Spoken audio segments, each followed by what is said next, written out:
اعوذ باللہ من الشیطان الرجیم بسم اللہ الرحمن الرحیم الحمد للہ رب العالمین والصلاة والسلام علی محمد المصطفیٰ سید الانبیاء والمرسلین وخاتم النبیین الذی قیل فی شانہ وما ارسلناک الا رحمۃ للعالمین وعلى آلہ الطاہرین الطیبین اما بعد فقد قال اللہ تعالی فی القرآن المجید والفرقان الحمید لا تقولوا لمن یقتل فی سبیل اللہ اموات بل احیاء ولکن لا تشعرون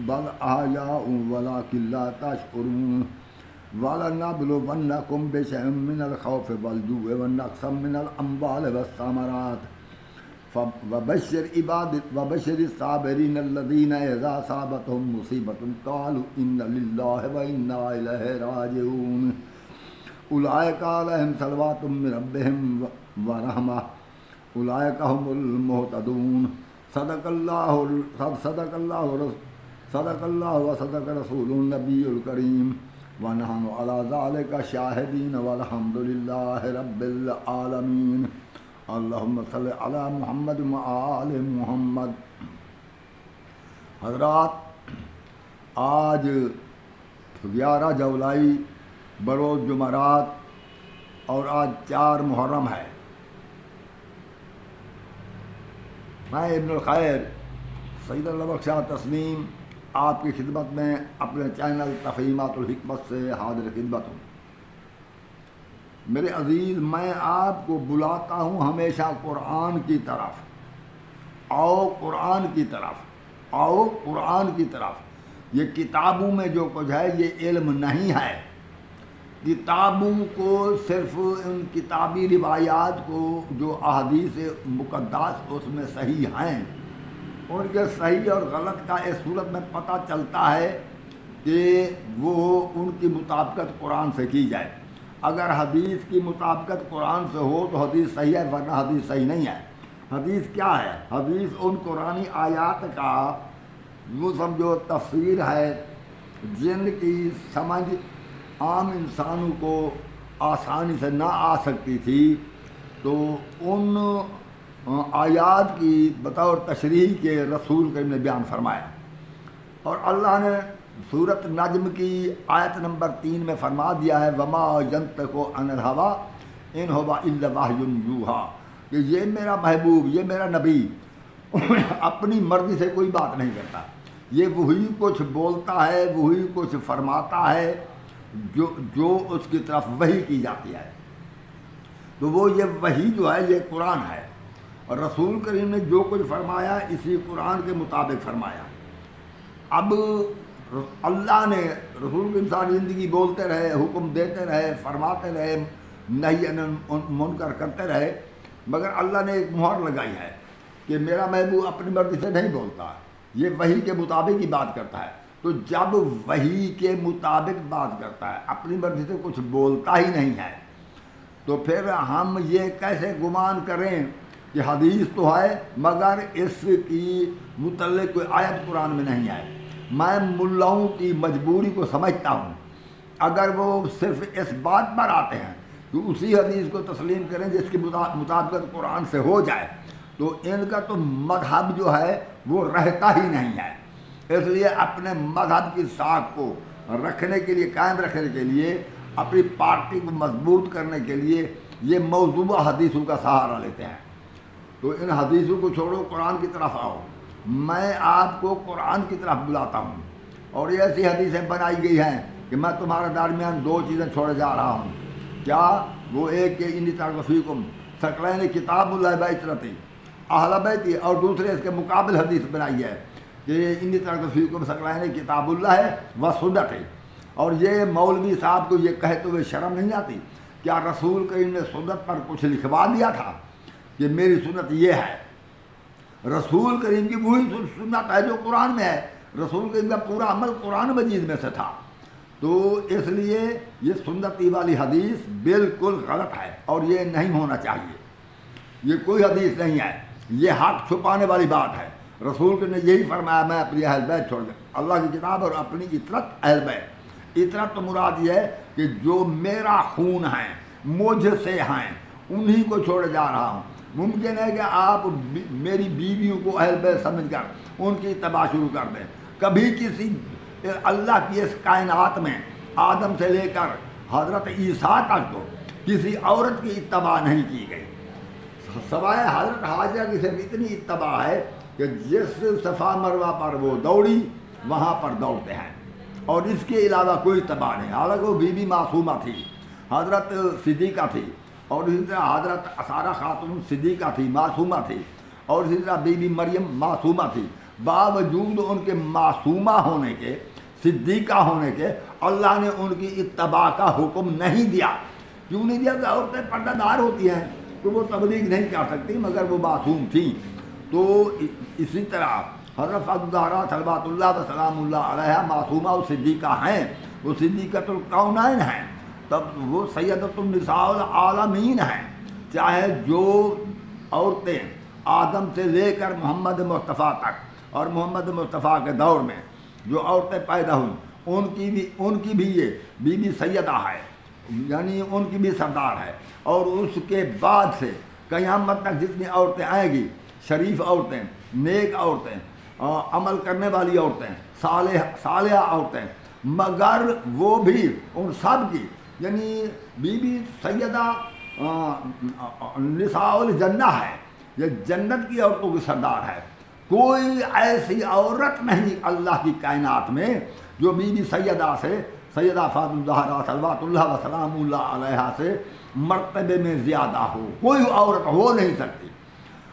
اور بی بی کی صداقت، طہارت اور عصمت وہ قرآن نے بیان کیا ہے۔ آیت تطہیر جو ہے سورہ احزاب کی آیت نمبر 33، تو اس میں قرآن نے بیان کر دیا جن کی صداقت، عصمت، طہارت کو قرآن نے بیان کیا ہے، ہم انہی کو معصوم سمجھیں گے۔ باقی حدیث اپنے گھر رکھو، یہ حدیثیں جو بنائی ہے نا تم نے، یہ اپنے گھر رکھو، ہم صرف قرآن کی طرف آتے ہیں۔ تو چونکہ آج 4 محرم ہے، اس محرم کی یعنی کہ مطابقت کی وجہ سے، اس محرم کے کو سامنے رکھتے ہوئے، تو میں تقریر بھی، اپنا خطبہ بھی اسی محرم کے متعلق دینا چاہتا ہوں۔ مگر بات یہ ہے، مصائب پڑھنا مجھے نہیں آتا، میں ذاکر نہیں ہوں، میں صرف قرآن مجید کا مطالعہ رکھتا ہوں اور مطالعہ کرتا ہوں، کیونکہ میں مسلمان ہوں، میں قرآن کا مطالعہ کرتا ہوں۔ میں کسی مولوی کے پاس مجھے جانے کی ضرورت نہیں، میں جانتا ہوں مولوی تو مولوی ہیں، وہ تو لوگوں کے ذہن خراب کر رہے ہیں۔ نہیں ہے، آپ ناراض ہوں گے، بڑے علماء ہیں۔ اور بھائی علماء کیا، سب جھوٹ کو یاد کر کر کے علماء بن گئے۔ اچھا یہ گھنٹی آ گیا، چھوڑ کے میں اسے ذرا بند کر دوں، تو میں ابھی آیا۔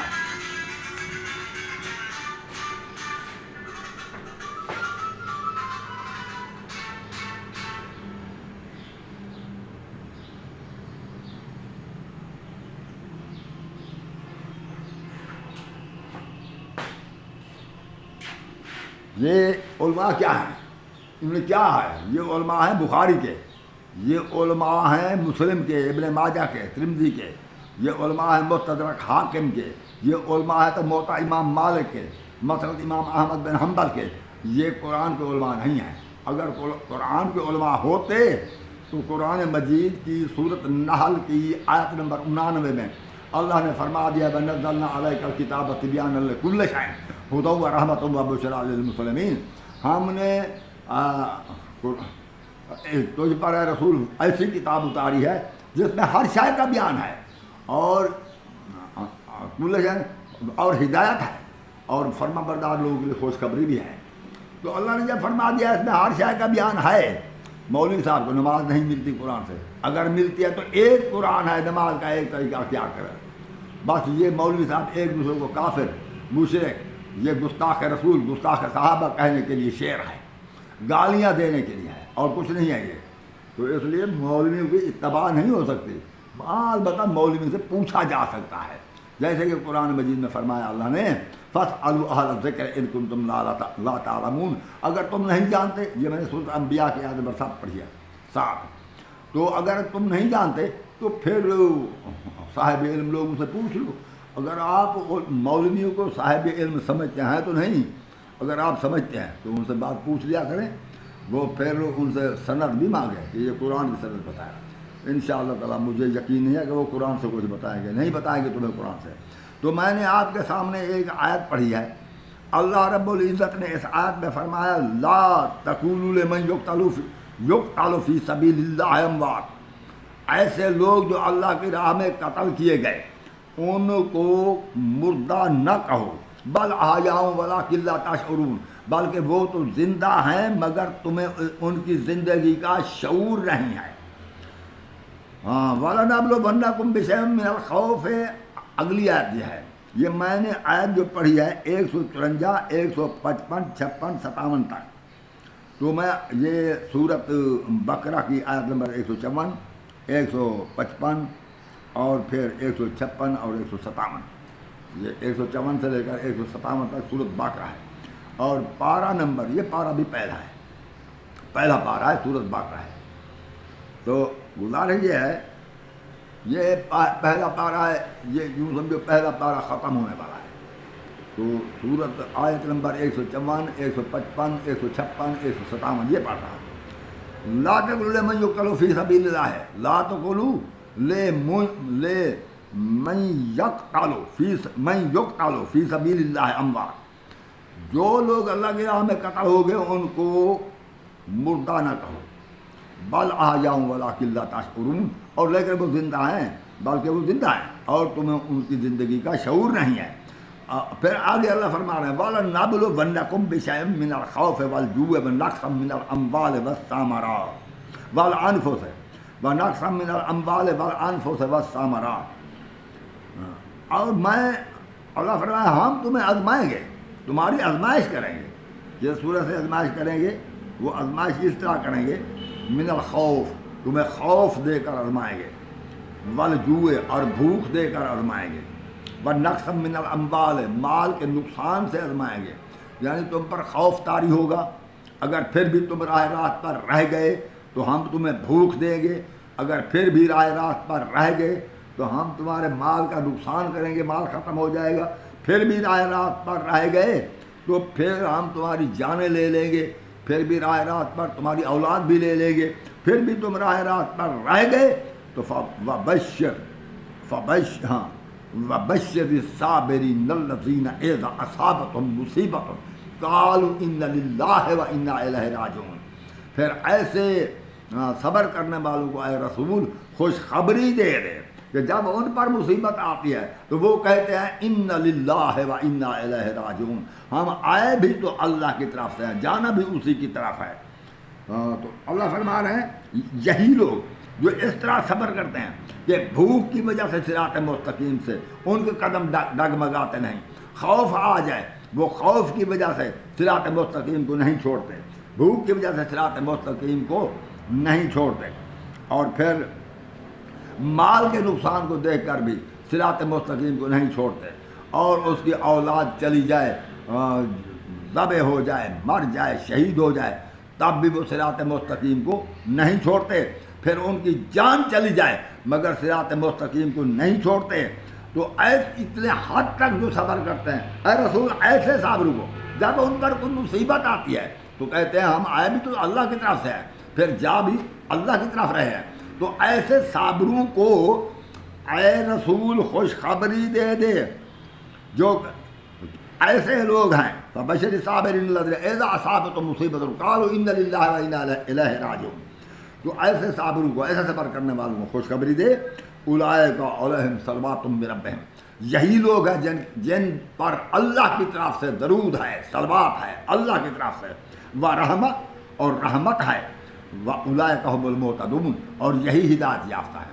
اور یہی جو فرمایا جا رہا ہے یہی ہدایت یافتہ ہے، اس کا مطلب ہے یہ ہدایت یافتہ عوام الناس کو یہ فرمایا جا رہا ہے کہ دیکھو ایسے لوگ جو خوف میں مبتلا ہو کر بھی ثابت قدم رہے، جو بھوک سے نڈھال ہونے کی وجہ سے ثابت، بھوک اور پیاس سے بھی آزمائے گئے تب بھی وہ ثابت قدم رہے، ان کا قدم زیادہ مستقیم سے نہیں ہٹا، وہ ایسے لوگ، اور پھر یہ ہے کہ ان کا مال بھی لے لیا، ان کا مال بھی، ان کو مال کا نقصان بھی ہوا، تو بھوک کے علاوہ ان کا مال کا نقصان ہوا تب بھی ان کو پرواہ نہیں، مال چلا گیا، ضائع ہو گیا، ختم ہو گیا، لوٹ لیا گیا، پرواہ نہیں، تب بھی ان کے قدم صراط مستقیم سے نہیں ہٹے۔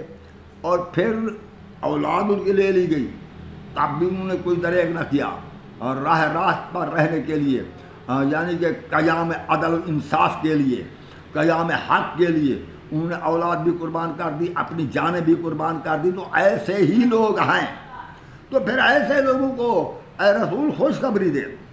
اور یہ لوگ جو ہیں ان پر درود ہے، رحمت ہے اللہ کی طرف سے، اور یہ ہدایت یافتہ ہے۔ یہ ہمیں فرمایا جا رہا ہے کہ ایسے لوگ ہدایت یافتہ ہیں، یعنی ہمیں یہ حکم دیا جا رہا ہے کہ صرف یہی لوگ ہیں ہدایت یافتہ۔ مطلب یہ ہے کہ ان کی اتباع کرو، ان ہی کے نقش قدم پر چلو، ایسے لوگوں کی فرما برداری کرو جو خوف کی حالت میں بھی حق کا دامن نہ چھوڑیں، بھوک کی حالت میں بھی، بھوک و پیاس کی شدت کی وجہ سے بھی حق کا دامن نہ چھوڑیں، مال جاتا ہے چلا جائے حق کا دامن نہ چھوڑیں، اور جن پر وہ بھوک پیاس کے علاوہ اگر ان کی اولاد جاتی ہے، انفوں سے جانیں بھی چلی جاتی ہیں، اولاد بھی قربان ہو گئی، یہ ثمرات سے مراد اولاد ہے، کیونکہ یہ پھل نہ سمجھیں، یہ پھل جو ہوتے ہیں جیسے گندم ہے، چنا ہے، یہ اناج ہے، یہ بھی پھل ہے نا، یا جیسے اور ایسے میوہ جات ہیں، تو یہ تو مال میں شمار ہوتا ہے، مال تو چلا گیا، پھر پھل کون کوئی فی سبیل اللہ دے گا؟ نہیں، پھل سے مراد وہ مال کے ساتھ پھل، وہ جو کھانے والے پھل ہیں وہ ختم، ان ثمرات سے مراد اولاد ہے، وہ بھی چلی گئی، اور وہ ایسے پھر بھی صبر کیا تو اللہ فرمانا ایسے کو خوش خبری دے دو۔ تو یہ آزمائش تھی، یہ آزمائش صرف آل محمد کی آزمائش تھی، تمام مسلمانوں کی ایسی آزمائش نہیں ہو سکتی، کیونکہ تمام مسلمان اس قابل نہیں ہیں کہ ان کو خوف طاری ہو تو ان کا پائے استقلال میں لغزش نہ آئے، اگر وہ بھوک و پیاس سے نڈھال ہو جائیں پھر بھی وہ حق کا دامن نہ چھوڑیں، اور اسی طرح پھر اگر مال کا نقصان ہو جائے، کچھ نہ رہے، سب مال ختم ہو جائے، مگر اس کے باوجود بھی ان کے پائے استقلال میں لغزش نہ آئے، وہ صراط مستقیم پر قائم رہیں، اولاد قربان ہو جائے، جانیں قربان ہو جائیں۔ اتنی آزمائش کسی مسلمان پر محمد مصطفیٰ سے لے کر آج تک اتنی آزمائش نہیں آئی سوائے آل محمد کے۔ یہ آزمائش صرف آل محمد کے لیے بیان کی جا رہی ہیں، مگر کیونکہ قرآن مجید آیات مقرونات میں ہے، میں پہلے سورۃ واقعات کو پڑھ کر دیکھیں، بے مواقع النجوم میں مجھے ستاروں کے واقع ہونے کی جگہ کی قسم ہے، میرے خیال میں یہ آیت 85 ہے جہاں سے میں پڑھ رہا ہوں، مواقع النجوم میں انہ لقسم اللہ تعلمون عظیم۔ ہاں، یہ اگر تم سمجھ، یہ بہت بڑی قسم، اگر تم سمجھ سکو تو یہ بہت بڑی قسم ہے، یہ بہت بڑی قسم کھائی ہے میں نے۔ اس کی تشریح بہرحال میں اس وقت نہیں کرتا کہ میں جو اپنے مقصد کو بیان کرنے والا ہوں، تو اگر تم سمجھ سکو قسم تو بہت بڑی ہے۔ پھر ایک قسم کھا کر اللہ کیا فرمانا چاہتے ہیں؟ اللہ فرمانا چاہتے ہیں کہ انہ لقرآن کریم فی کتاب مکنون لا یمسہ الا المطہرون، یہ بے شک یہ قرآن کریم ہے ایک چھپی ہوئی کتاب کے اندر مولانا، اس پر تدبر کرنا ہوگا۔ تم یہ سمجھو گے کہ آسان سے قرآن سمجھ میں آ جائے گا، جب اللہ خود فرما رہا ہے اس میں آیات مقطعات ہیں، آیات متشابہات ہیں، آیات مقنونات ہیں، تو یہ سمجھنا ہوگا جو حالات اور واقعات کے مطابق۔ جب ہم حالات و واقعات کو سامنے رکھتے ہیں تو ہمیں پتہ چلتا ہے کہ آج کس چیز کے بارے میں ہے۔ جیسے کہ اللہ نے اصحاب الرس کے بارے فرمایا کہ وہ کنویں والے، تو آپ دیکھ سکتے ہیں وہ کنویں والے کون ہیں پاکستان میں، وہ تو پاکستان میں موجود ہے نا کنویں والے۔ تو اس طرح تمہیں اگر نگاہ کرنا ہوگی، نگاہ کہیں نہیں ایسے زبردست کی غلطی تو نہیں کر رہے، مخارے سے پڑھ رہے ہیں، یہ کیا ہے؟ ان پڑھ لوگوں پر روب جمائے ہوئے ہو کہ ہم بڑے مولانا ہیں۔ خدا کے لیے جیسے عقل تمہاری ہے، ان پڑھ آدمی کی اتنی عقل ہوتی ہے۔ بعض اوقات یہ ہوتا ہے کہ ایک ان پڑھ آدمی دانا ہوتا ہے، پڑھا لکھا ہوا بے وقوف۔ تو میں اس لیے تمہیں کہتا ہوں تو ذرا کوئی خیال کرنا، قرآن مجید میں تدبر کرنا، تو قرآن مجید آیات مقنونات میں ہے، یہاں پر حالات و واقعات کو مد نظر رکھا جاتا ہے، ورنہ نام کسی کا نہیں ہے قرآن مجید میں، صرف حضرت زید کا نام ہے، یا محمد مصطفیٰ کا نام ہے، یا ابو لہب کا نام ہے، اور تو کسی کا نام نہیں ہے۔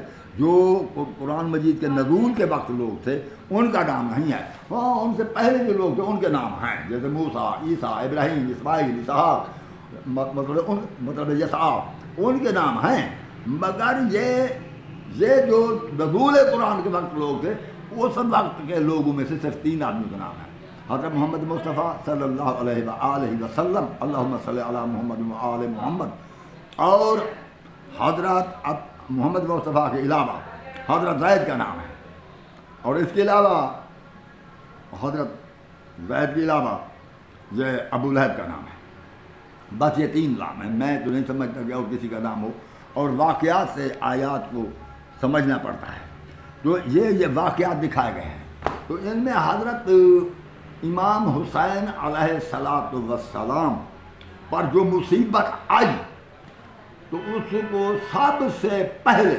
خوف طاری ہوا کہ اب میرا بچنا مشکل ہے اور میری اولاد کا بچنا مشکل ہے، تو اس لیے انہوں نے اس خوف کی وجہ سے مدینہ سے ہجرت فرمائی۔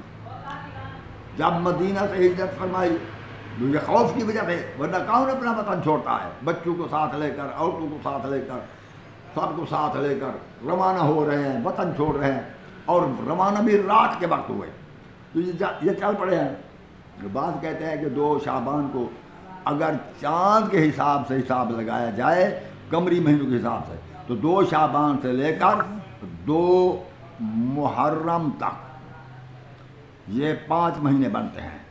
رسول کریم نے تشبیہ دی تھی کہ میری آج کشتی نوح کی مانند ہے، کشتی نوح پانی میں 5 ماہ تک رہی۔ اگر یہ ہو سکتا ہے کشتی نوح والوں کا وہ مہینے 30 دن کے ہوں تو پھر 28 ٹھیک بنتی ہے، تو 5 مہینے پورے ہو جاتے ہیں۔ تو آپ روانہ ہوئے اور 2 محرم کو کربلا میں وارد ہوئے۔ یہ خوف تھا، خوف بہت تھا امام پر۔ آخر امام نے مدینہ چھوڑا خوف کی وجہ سے، اور پھر جب کعبہ پاک میں آئے تو آپ کا ارادہ تھا حج کر کے یہاں سے کعبے سے چلیں گے۔ آپ نے 8 محرم 8 ذی الحج کو حج کے احرام توڑ دیا، حج کو طواف میں تبدیل کیا، عمرہ میں تبدیل کیا، اور آپ نے کعبہ چھوڑ دیا، تو خوف کی وجہ سے۔ اور پھر کربلا میں اخیر امام کو گھیرا ڈال کر ٹھہرنے پر مجبور کر دیا گیا، تو یہ سب خوف تھا۔ آخر 7 محرم کو دریائے فرات سے خیمے ان کے ہٹائے گئے، اور جبراً ہٹائے گئے کہ یہاں سے خیمے ہٹاؤ اور دریائے فرات سے دور، اور درمیان امام کے خیموں کے اور دریائے فرات درمیان فوجیں حائل ہو گئی۔ 7 محرم سے پانی بند کر دیا گیا۔ اب خوف کا معاملہ ختم، اب معاملہ شروع ہو گیا بھوک اور پیاس کا، پانی بند ہو گیا، اب بھوک اور پیاس، بھوک اور پیاس، جیسا کہ اللہ نے فرمایا تھا کہ وَلَنَبْلُوَنَّكُم مِّنَ الْخَوْفِ وَالْجُوعِ، خوف کے بعد اب بھوک اور پیاس کا معاملہ شروع ہوا۔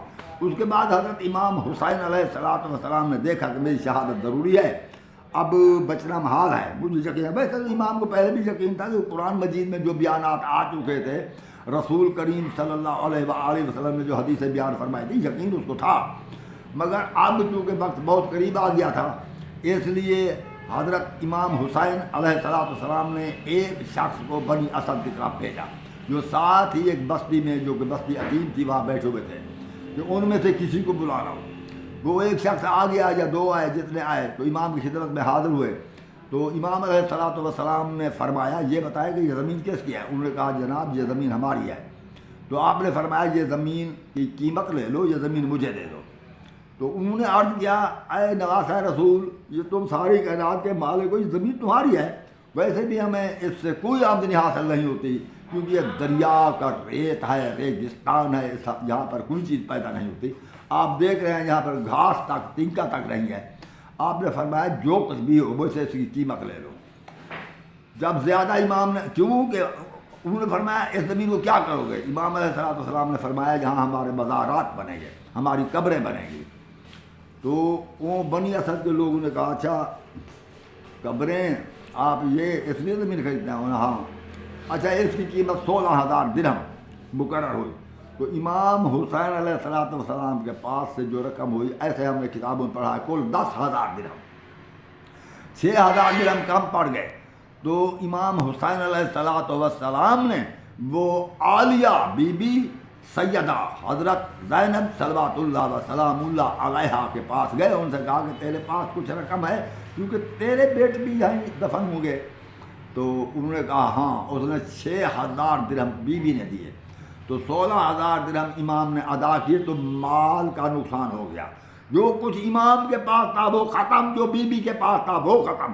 اب بی بی کے پاس جو تھے یا امام کے پاس یا دیگر بیویوں کے پاس وہی جو کوئی چاندی یا کوئی سونے کا زیور ہاتھ کان میں تھا تو تھا، اور کچھ نہ تھا، یا وہی کپڑے جو وہ پہنے ہوئے تھے، نقد کچھ نہ رہا، مال کا نقصان ہو گیا۔ اس کے بعد 10 محرم کو جنگ شروع ہوئی تو پہلے اولاد کا نقصان ہوا، جب امام عالی مقام حضرت امام حسین علیہ الصلوۃ والسلام کے گھر میں سوائے زین العابدین اور 3 سال کے محمد باقر کے اور کوئی نہ بچا، تو امام تن تنہا گھوڑے پر سوار ہو کر خود میدان جنگ میں گئے۔ تو اب جان کا بھی نقصان، امام کا یعنی خوف، بھوک اور مال کے نقصان، اولاد کے نقصان اور اپنی جان کے نقصان سے امام آزمایا گیا۔ تو تمام آزمائش میں امام پورا اترا۔ امام بھی وہی ہوتا ہے جس کے برابر دنیا میں کائنات میں کسی اچھی صفت میں کوئی برابر نہ ہو سکے۔ اب امام حسین علیہ الصلوۃ والسلام کے صبر کا، استقامت کا، استقلال کا، اس کی حکمت کا، اس کے علم کا، اس کی توحید پر قائم رہنے کا، کوئی کسی کے اس کی قربانی کا اس دنیا میں کوئی مقابلہ نہیں کر سکتا۔ تو امام آخر شہید ہو گئے۔ امام کے ساتھ جو کچھ ہوا وہ کربلا میں ہے، آپ ذاکر سے سن رہے ہیں، اور یہ مہینہ بھی ایسا ہے تو ان کا ذکر کرنا چاہیے۔ تو یہ اس طرح آزمایا گیا۔ جب امام اہل بیت علیہ الصلوۃ والسلام اس طرح آزمائے گئے تو ایسے شجاعت، ایسے بہادروں کے لیے، ایسے جو اللہ کی راہ میں اس طرح قربانی دیں کامیابی کے ساتھ، تو امام نے یہی فرمایا کہ ان للہ و انا الیہ راجعون۔ تو اللہ فرما رہے ہیں رسول ایسے صبر کرنے والوں پر جو ہے ایک تو خوشخبری دے دے، ان کو جنت کی بشارت دے دے۔ دوسری بات یہ ہے کہ اولئک علیہم صلوات من ربہم، اولئک علیہم صلوات من ربہم، ایسے لوگ ہیں جن پر درود ہے۔ مولوی صاحب پر درود نہیں ہے، آپ ذرا یہ بھی سامعین ناظرین خدا کے لیے سوچیں، نہ اصحاب پر درود ہے، نہ ازواج پر درود ہے۔ جو نماز میں درود پڑھتا ہے وہ آل محمد پر پڑھتا ہے، اگر ذہنی توازن غلط نہ ہو تو۔ ابراہیم کی ازواج پر درود پڑھتے ہیں، ابراہیم کے اصحاب پر درود پڑھتے ہیں، وہاں بھی یہی درود پڑھتے ہیں نا، اللہم صلی علی محمد و علی آل محمد کما صلیت علی ابراہیم و علی آل ابراہیم انک حمید مجید۔ تو جب آل ابراہیم پر درود پڑھتے ہیں، ابراہیم اور آل ابراہیم پر، تو محمد و آل محمد پر درود ہے۔ آل محمد یہی ہے، حضرت علی علیہ السلام سے لے کر حضرت فاطمہ زہرا سمیت اور یہ امام مہدی علیہ السلام تک، یہ 12 امام، بی بی سیدہ اور بی بی زینب عالیہ کلثوم بی بی، یہ جو معصوم ہیں،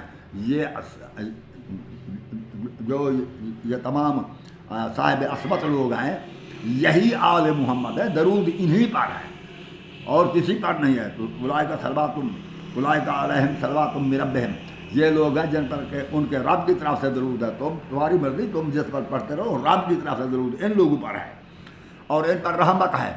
وَأُولَئِكَ هُمُ الْمُهْتَدُونَ، اور یہی لوگ ہیں ہدایت پر۔ یہ ہمیں بتایا جا رہا ہے کہ یہ لوگ ہدایت پر ہیں۔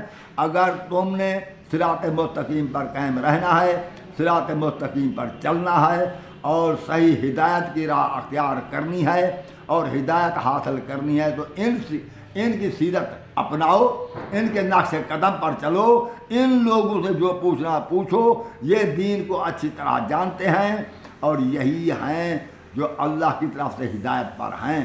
اور تم اگر ان کی اتباع کرو گے، ان کی فرما برداری کرو گے، تو تم بھی ہدایت پر رہو گے اور کامیاب ہو جاؤ گے اور اللہ تم پر راضی ہوگا۔ اس وقت میں اپنی بات ختم کرنا چاہتا ہوں۔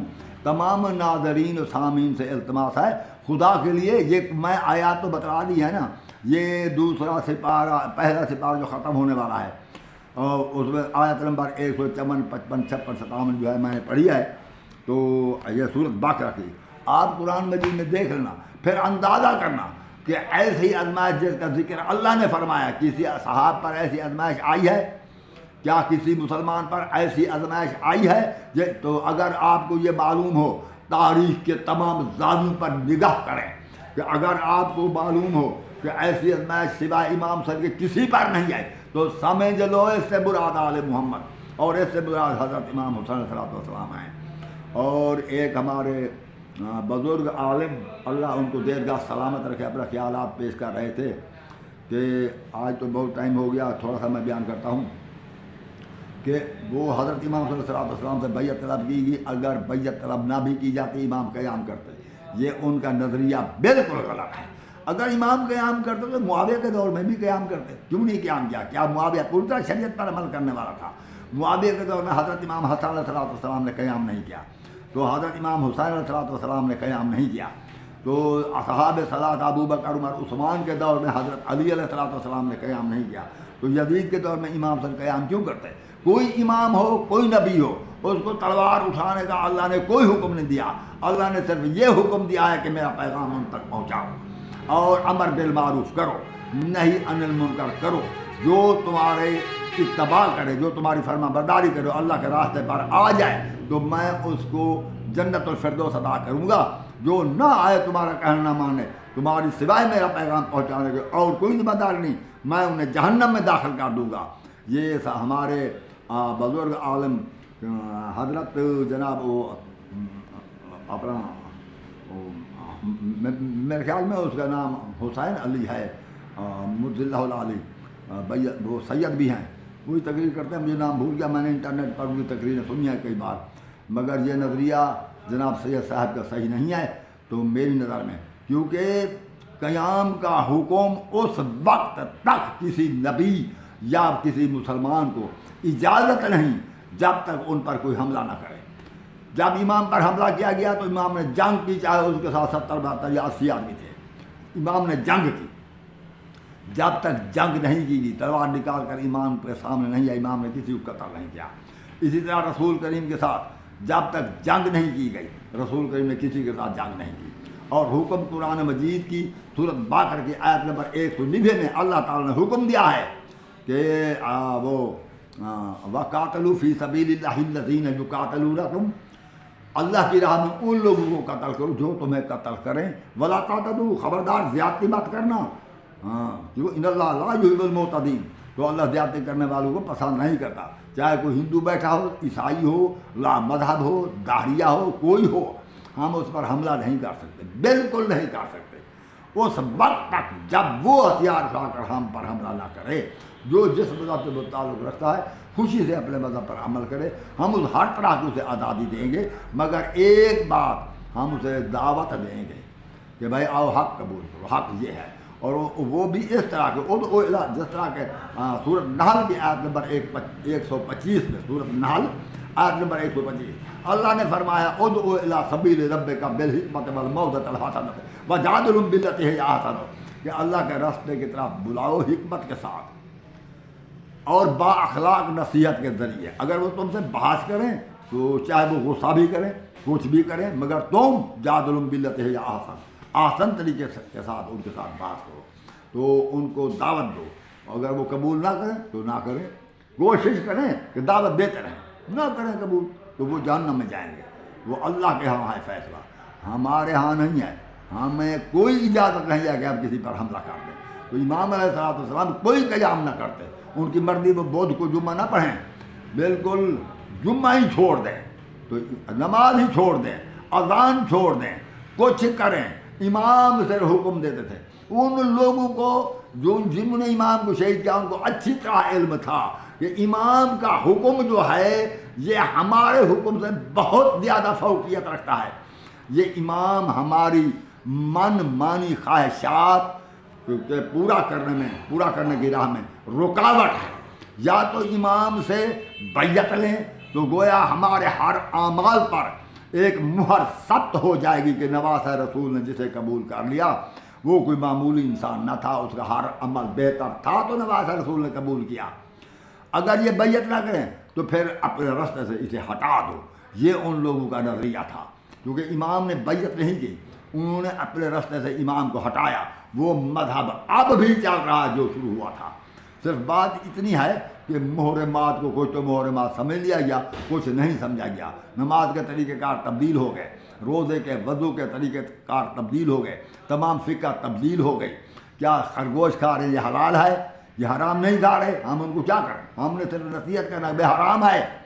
آپ اسے خرگوش کو نہ تورات سے اس کی حلت ثابت کر سکتے ہو، نہ قرآن سے حلت ثابت کر سکتے ہو۔ ہاں جو موضوع حدیثوں کو تم نے انبار لگائے ہیں ان سے ضرور ثابت کر لو گے۔ تو اس لیے ہم کہتے ہیں کہ حدیثوں کو چھوڑو، آؤ سیدھے قرآن کی طرف۔ یہ قرآن ہی وہ چیز ہے جو تمہیں صراط مستقیم پر گامزن کرے گی۔ مگر افسوس یہ ہے مولوی صاحب نے ایک رٹ لگا رکھی ہے، اسے جتنا کہیں بھائی ہم قرآن پڑھ رہے ہیں تم بھی قرآن کی طرف ہو۔ جی قرآن پر ایمان نہیں رکھتے، کیا ایمان کو گٹھڑیاں اٹھا کر قرآن پر رکھ دیں؟ ہم پڑھ تو تمہارے سامنے قرآن رہے ہیں، مطلب تو اس کا بیان کر رہے ہیں۔ ناظرین، او خدا کے لیے ناظرین، کیوں یہ ملا کے پیچھے چلے ہو؟ یہ تمہیں جہنم میں لے جا رہا ہے۔ تو مہربانی کریں اپنے عقل سے سوچیں، میرے خطابات کو سنیں، میری بات کی تائید اس طرح کریں کہ اگر میں قرآن سے بیان کروں، آیات کو خود دیکھ لینا۔ تو ٹھیک ہے، میں اس وقت آپ سے اجازت چاہتا ہوں۔ اے ناظرین سامعین، اللہ کی آپ پر رحمت برکت و سلامتی ہو، اللہ آپ کو صراط مستقیم کی ہدایت فرمائے۔ میں نے کسی مذہب کے خلاف نہیں ہوں، مگر جو حرام کھا رہے ہیں اسے نہ روکوں۔ السلام علیکم ورحمۃ اللہ وبرکاتہ۔